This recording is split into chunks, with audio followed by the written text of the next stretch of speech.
Nah selanjutnya, Bapak, izinkan saya juga akan menyampaikan kalau kita itu ingin menjadi baik atau lebih baik dari waktu ke waktu, itu apa toh? Apa namanya? Resepnya atau kiat-kiatnya? Mau enggak Pak ini Pak diberikan kiat untuk supaya lebih baik ini? Mau enggak Bu diberi resep untuk lebih baik? Mau ya, baik. Banyak sekali ya kiat untuk bisa menjadi lebih baik, itu banyak. Tapi saya akan menyampaikan beberapa saja yang penting-penting. Yang pertama itu, yang namanya kiat untuk bisa menjadi lebih baik itu adalah dengan cara tadi itu, introspeksi tadi itu. Introspeksi diri, muhasabah, melakukan audit diri. Itu yang tadi diperintahkan ketika memang memasuki tahun baru seperti ini. Hasibu anfusakum qabla an tuhasabu. Hisablah dirimu sendiri, hitunglah dirimu sendiri, auditlah dirimu sendiri sebelum kamu nanti dihisab, diaudit oleh Allah Subhanahu wa ta'ala. Kita audit, kita introspeksi.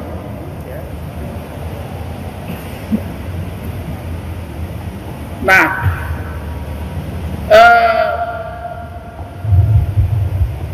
mestinya ya, kalau kita itu ingin serius, ya, ingin serius baik begitu ya, audit diri itu mestinya ya kalau bisa sampai pada level tercatat gitu, tertulis itu. Sebab kalau enggak itu lupa kita. Kita bisa melakukan semacam listing ya, pendaftaran ya. Janjane awakku iki sing kira-kira sing wis apik apa to ya ditulis ya. Lu kita kan ya kosok wong ora ono apike, mesti ono apike lah ya. Lalu tentu saja ya keburukannya, sing sehat. Yang masih buruk itu apa toh yang ada dalam diri saya? Sudah pernah Pak melakukan seperti itu? Melakukan listing ya, mendaftar tentang diri kita, kebaikannya apa, keburukannya apa, sudah pernah belum? Belum pernah ya. Iya. Biasanya kita itu awangan ya, atau kualitatif begitu loh ya, ketika mengevaluasi diri. Loh, kalau seandainya misalnya mau serius itu kalau mau ditulis bagus ya, bagus. Oh iya, alhamdulillah aku sholat 5 waktu wis genep, tapi wis jamaah durung. Oh ternyata kok jamaahnya durung lengkap, ditulis ya. Misalnya begitu, misalnya saja. Oh aku kok iseng sok ngerasani tanggane, ditulis ya. Aku kok kaya rada ora pati sayang karo istri, ditulis ya. Itu loh, kalau mau mengelis seperti itu bagus itu. Nah lalu kemudian ketika merencanakan tahun berikutnya itu, yang sekarang istilah kerennya itu ada resolusi itu ya. Wah, resolusi tahun 2023. Wah. Loh, kalau begitu konkret itu ya. Nah itu bagus kalau mau seperti itu. Tapi seringkali memang kita itu tidak mudah untuk melakukan introspeksi. Padahal introspeksi itu dasar paling awal untuk bisa melakukan perbaikan diri. Kalau orang tidak mau introspeksi, tidak mau melakukan evaluasi diri, tidak mungkin bisa memperbaiki diri.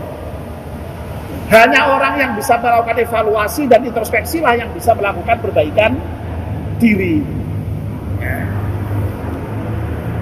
Makanya dasarnya introspeksi.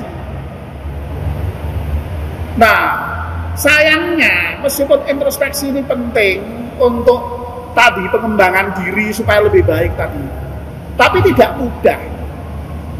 Orang tuh biasanya memang kalau untuk melihat dirinya sendiri, sing ketok mung sing apik, sing elek-elek ora tahu ketok. Ya.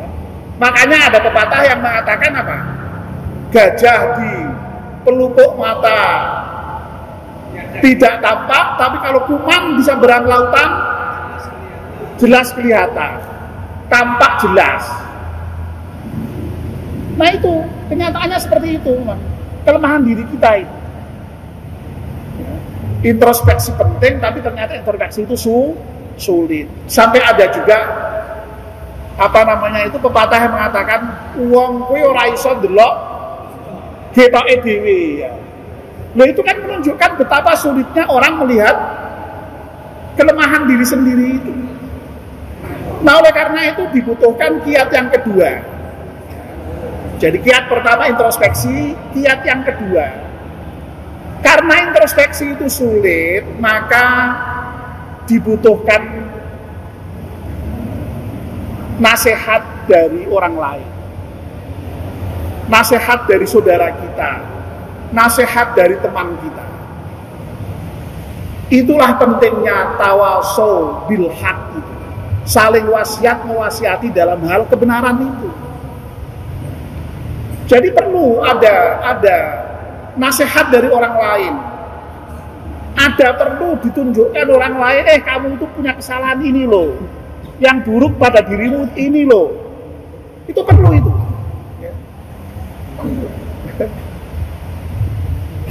Ya. Makanya dalam salah satu makalah itu ya, saya tidak tahu persis apakah itu hadis atau sekedarannya, makalah ulama ketika berbicara mengenai kriteria seorang al-aqil itu di antaranya adalah mau bertemu dengan saudaranya, yang saudaranya itu mau menceritakan tentang keburukannya, tentang cacatnya, supaya apa? Supaya bisa diperbaiki. Ya.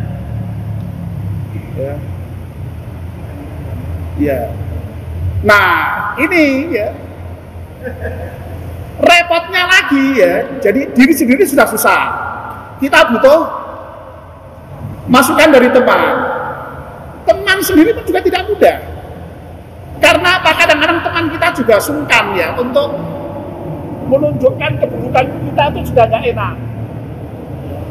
Padahal harusnya teman ya itu fungsinya kan ya. Teman itu ya kudune mau menunjukkan kekurangan-kekurangan kita itu.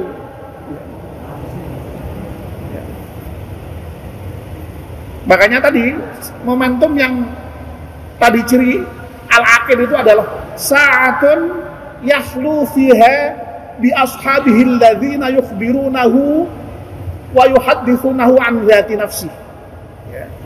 Bi'uyubi. Jadi mau menunjukkan cacatnya mau. Tapi lagi-lagi teman kita juga tidak semua yang berani mengatakan itu. Lebih banyak yang ora enak. Betul Pak J? Tak enak. Nah, makanya perlu kiat ketiga. Kiat ketiga itu justru malahan untuk supaya kita menjadi baik itu memanfaatkan musuh kita, memanfaatkan orang yang tidak suka dengan kita. Mestinya kan kita berharap pada teman kita untuk menunjukkan cacat kita, tapi teman kita tidak mau, sungkan. Nah, kalau musuh kita atau orang yang tidak suka dengan kita, orang sak dijalui, tidak usah diminta. Saben hari yang diomongkan pasti kejelekan di kita. Nah, harusnya itu terima kasih kita itu harusnya. Jadi kalau ada orang yang menunjukkan keburukan-keburukan kita, kudune ya terima kasih kudune. Tapi sayangnya lagi-lagi pada umumnya kita itu ora terima, nak dielek-elek. Ora terima. Padahal kudune alhamdulillah aku dikoreksi, iso diperbaiki masa depan saya ini. Nah, ini tidak mudah ini, tidak mudah ini. Tapi mestinya begitu. Al-Ghazali sekalipun menunjukkan pentingnya memanfaatkan musuh itu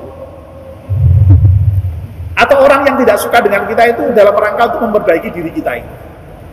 Nah, yang keempat saja tidak usah banyak-banyak ya.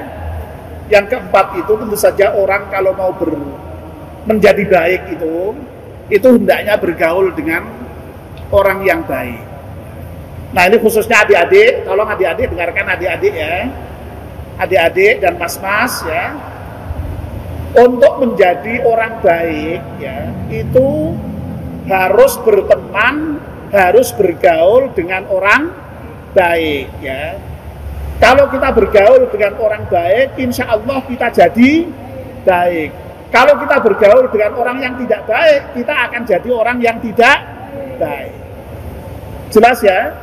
Nah, makanya hati-hati di sekolah, ya, di mana-mana cari teman yang baik, ya, supaya menjadi baik. Nah ini alhamdulillah ya, anak-anak, adik-adik sudah kecil, masih kecil sudah ke masjid. Ini bagus ini. Mudah-mudahan ini menjadi modal penting ya, sampai kapanpun adik-adik menjadi orang yang baik. Amin ya Rabbal Alamin ya. Diingat-ingat ya, diingat-ingat ya. Oke.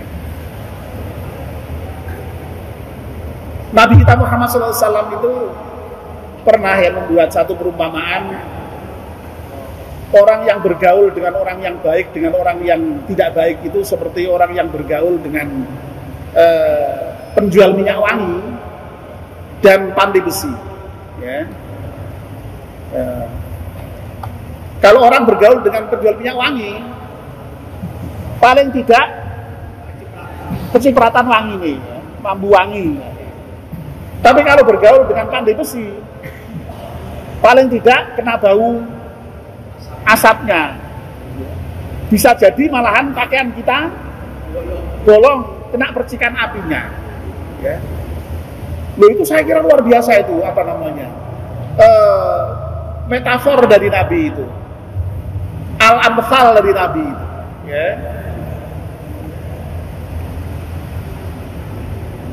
Nah, dalam bahasa Jawa kita itu kan ada istilah itu ya, ojo cedak-cedak tebu gupak itu ya. Masya Allah, itu kan luar biasa itu kan, sama saja kan ya, ojo cedak-cedak tebu gupak ya. Masya Allah ya.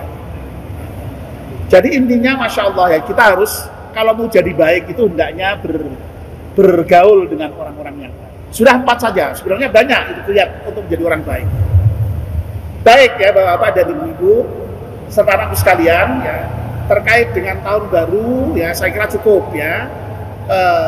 Yang intinya penting bagi kita untuk melakukan introspeksi diri ya, supaya kita menjadi lebih baik di masa yang akan datang. Nah sekarang kita beralih kepada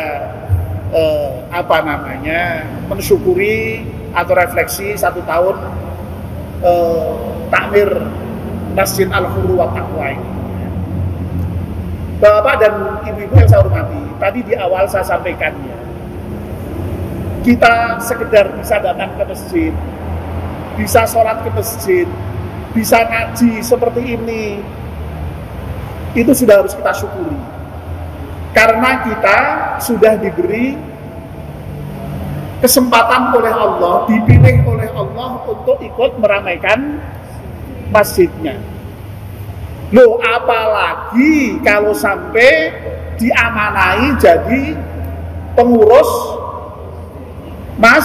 masjid, ya, takmir masjid. Itu harus lebih disyukuri lagi. Alhamdulillah, saya kok termasuk orang yang diamanai Gusti Allah, dipercaya Gusti Allah menjadi takmir masjid. Nah tentu saja ini saya kira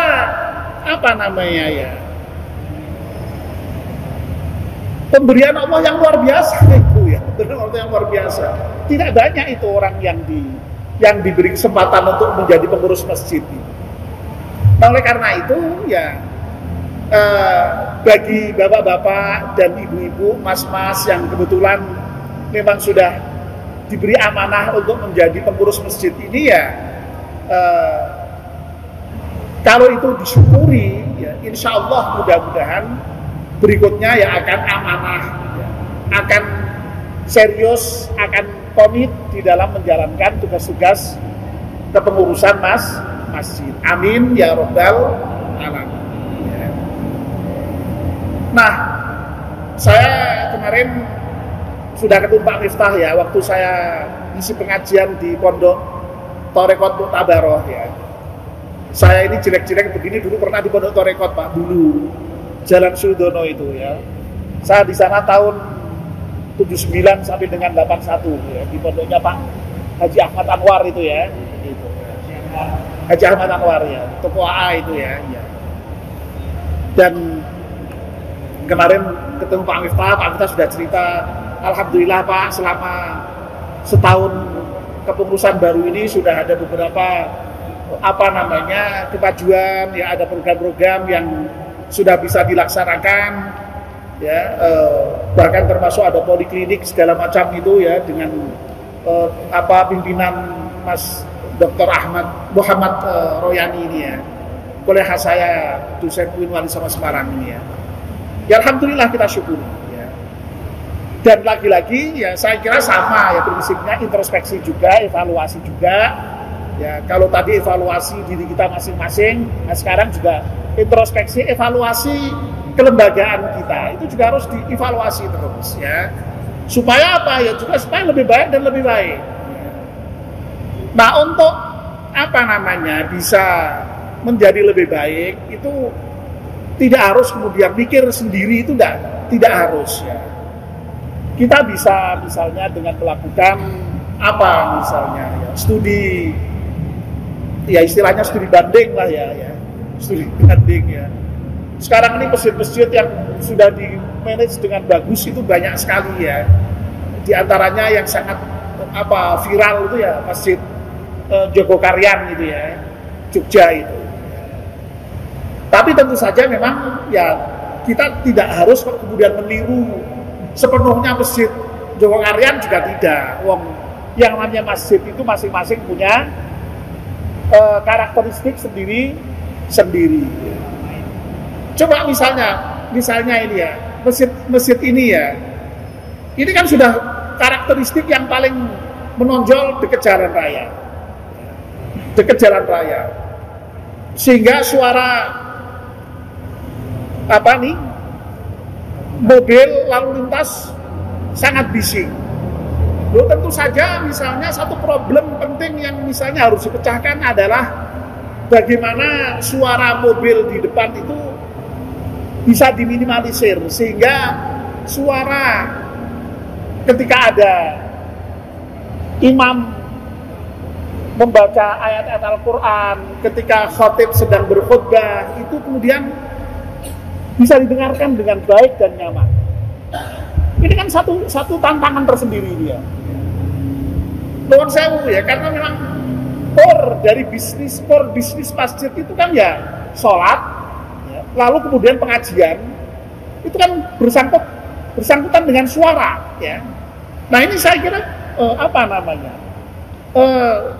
ini yang sama soal karakteristik masjid itu antara satu dengan yang berbeda-beda. Ini satu problem tersendiri ini sudah ini. Ini kan juga menuntut bagaimana supaya bisa diatasi dengan sebaik-baiknya, supaya kemudian suara ini agak teredam. Ini satu problem tersendiri. Ya. Lalu misalnya juga dari segi jamaah, karena di pinggir jalan, mungkin ya tidak seperti masjid yang di tengah komplek ya, yang jamaahnya lalu ini problem-problem yang memang saya kira khas ya, masing-masing masjid punya problemnya sendiri-sendiri, sehingga sekali lagi makanya saya katakan tidak mungkin lalu kemudian bisa meniru masjid mana sepenuhnya, itu tidak bisa ya. Punya kekhasan masing-masing, sehingga memang ya perlu kreativitas sendiri. Tapi saya kira memang ada beberapa yang kemudian bisa diadopsi dari masjid-masjid yang lain. Tapi prinsipnya adalah bahwa masjid itu ya, yang saya dengar dari Pak Miftah itu sudah sangat bagus lah ya. Intinya masjid itu tidak hanya menjadi pusat ibadah.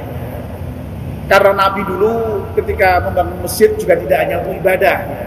Masjid itu ya malah kalau menurut Siti Hazalba itu menjadi pusat kebudayaan ya. Di situ bisa ada apa saja yang menyangkut kebudayaan itu. Bahkan malah kalau zaman dulu itu masjid yang menjadi pusat pertahanan, menjadi pusat politik, ya, pembicaraan politik ya, di masjid semuanya lalu dulu. Nah kalau sekarang kan ya tidak mungkin lah ya sampai pada level-level yang seperti itu. Tapi saya kira bahwa fungsi sosial masjid itu saya kira memang harus dikembangkan betul di samping fungsi ibadah. Ya saya sendiri alhamdulillah ya di Ngalian itu juga diamanai untuk menjadi takmir masjid ya. Dan ya karena visi untuk supaya masjid itu bisa lebih berkembang, fungsinya tidak hanya fungsi ibadah tapi juga fungsi kesejahteraan masyarakat ya. Lalu kemudian kita kembangkan menjadi yayasan ya. Ya alhamdulillah sekarang sudah punya panti asuhan, punya satu unit khidmah yang disebut dengan gerakan Rp1.000 yang menghimpun dana. Itu alhamdulillah kemudian bisa memberikan infak kepada orang-orang di lingkungan yang sangat membutuhkan. Ya. Nuwun sewu Bapak-bapak ya. Kami yang hidup di komplek perumahan yang kelihatannya kalau dari segi jelegernya gitu ketoke ora sing ra duwe gitu ya wong di perumahan ya. Tapi dulu ketika pasca krisis ekonomi 98 dulu itu ternyata banyak yang kemudian makan saya susah, membayar uang sekolah anaknya susah, berobat susah. Karena apa? Banyak yang di PHK dan seterusnya. Kita baru sadar itu. Nah, lalu ibu-ibu berhimpunlah itu untuk menggerakkan masyarakat, mengumpulkan dana dari masyarakat. Ya sekarang alhamdulillah ya, kemudian bisa memberikan modal usaha, bisa memberikan beasiswa, bisa memberikan bantuan bagi yang memang sampai betul-betul tidak mampu ya. Ini bisa berangkat dari masjid. Artinya apa? Sekali lagi masjid itu memang di samping fungsi ibadah, hendaknya fungsi sosial itu betul-betul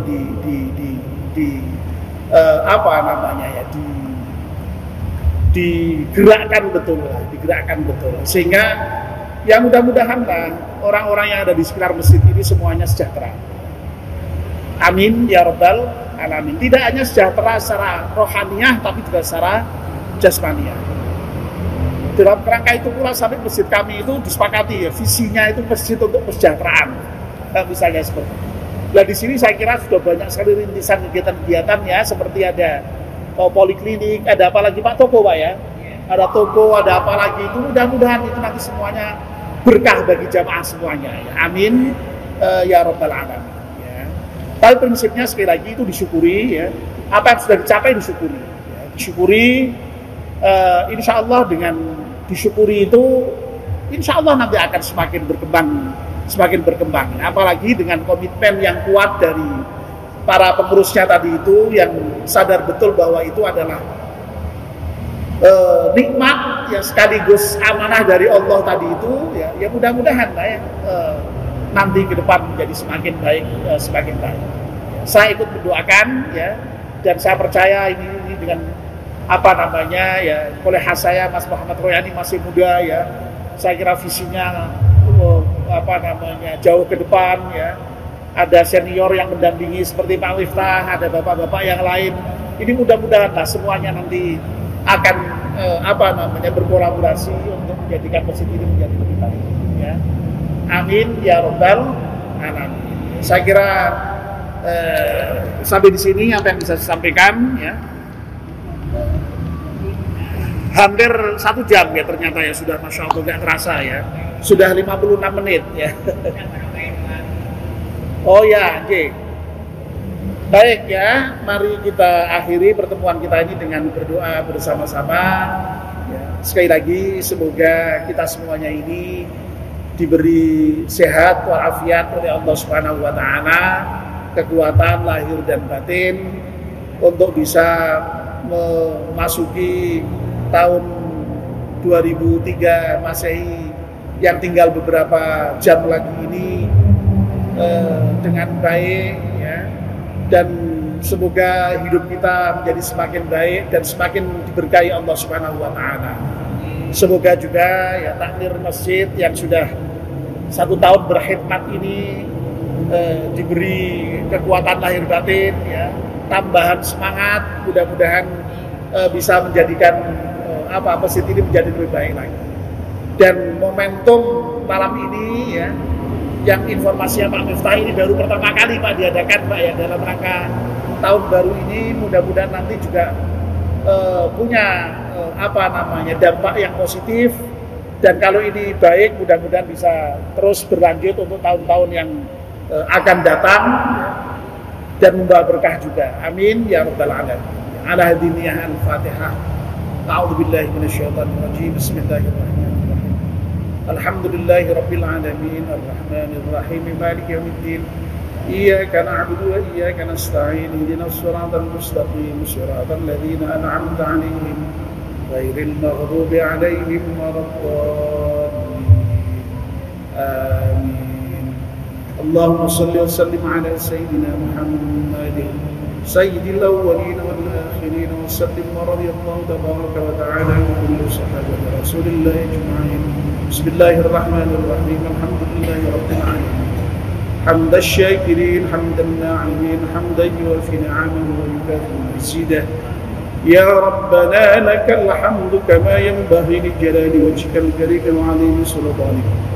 اللهم صل وسلم على سيدنا محمد صلاة تنجينا بها من جميع الأهوال والآفات وتقضي لنا بها جميع الحاجات وتطهرنا بها من جميع السيئات وترفعنا بها عندك على الدرجات وتبلغنا بها أقصى الغايات من جميع الخيرات في الحياة وبعد الممات.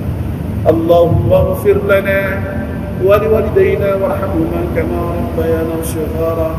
اللهم اغفر للمسلمين والمسلمات والمؤمنين والمؤمنات الأحياء منهم والأموات إنك سميع قريب مجيب الدعوات. ربنا لا تؤاخذنا إن نسينا أو أخطأنا. ربنا ولا تحمل علينا يسرا كما حملته على الذين من قبلنا. ربنا ولا تحملنا ما لا طاقة لنا به واعف عنا واغفر لنا وارحمنا أنت مولانا فانصرنا على القوم الكافرين. ربنا لا تزغ قلوبنا إذ هديتنا وهب لنا من لدنك رحمة إنك أنت الوهاب. ربنا هب لنا من أزواجنا وذرياتنا قرة أعين واجعلنا للمتقين إماما. ربنا لا تدع لنا في مجلسنا هذا ذنبا إلا غفرته ولا هما إلا فرجته ولا عيبا إلا سترته ولا دينا إلا قضيته ولا مريضا إلا شفيته ولا عسرا إلا يسرته ولا ضلا إلا هديته ولا جهلا إلا علمته ولا ذرية إلا أصلحتها ولا حاجة من حوائج الدنيا والآخرة إلا قضيتها ويسرتها يا رب العالمين. اللهم أرنا الحق حقا وارزقنا اتباعه وارنا الباطل باطلا وارزقنا اجتنابه. ربنا ظلمنا أنفسنا وإن لم تغفر لنا وترحمنا لنكونن من الخاسرين. ربنا آتنا في الدنيا حسنة وفي الآخرة حسنة وقنا عذاب النار. ربنا تقبل منا إنك أنت السميع العليم وتب علينا إنك أنت التواب الرحيم. اللهم اختم لنا بحسن الخاتمة ونعوذ بك من سوء الخاتمة. اللهم إنا نسألك رضاك والجنة ونعوذ بك من سخطك والنار وادخلنا الجنة مع الأبرار يا عزيز يا غفار يا رب العالمين سبحان ربك رب العزة عما يصفون وسلام على المرسلين والحمد لله رب العالمين. الفاتحة. أعوذ بالله من الشيطان الرجيم. بسم الله الرحمن الرحيم. الحمد لله رب العالمين الرحمن الرحيم مالك يوم الدين إياك نعبد وإياك نستعين اهدنا الصراط المستقيم صراط الذين أنعمت عليهم غير المغضوب عليهم ولا الضالين آمين. Kurang lebihnya mohon maaf. Wassalamualaikum warahmatullahi wabarakatuh.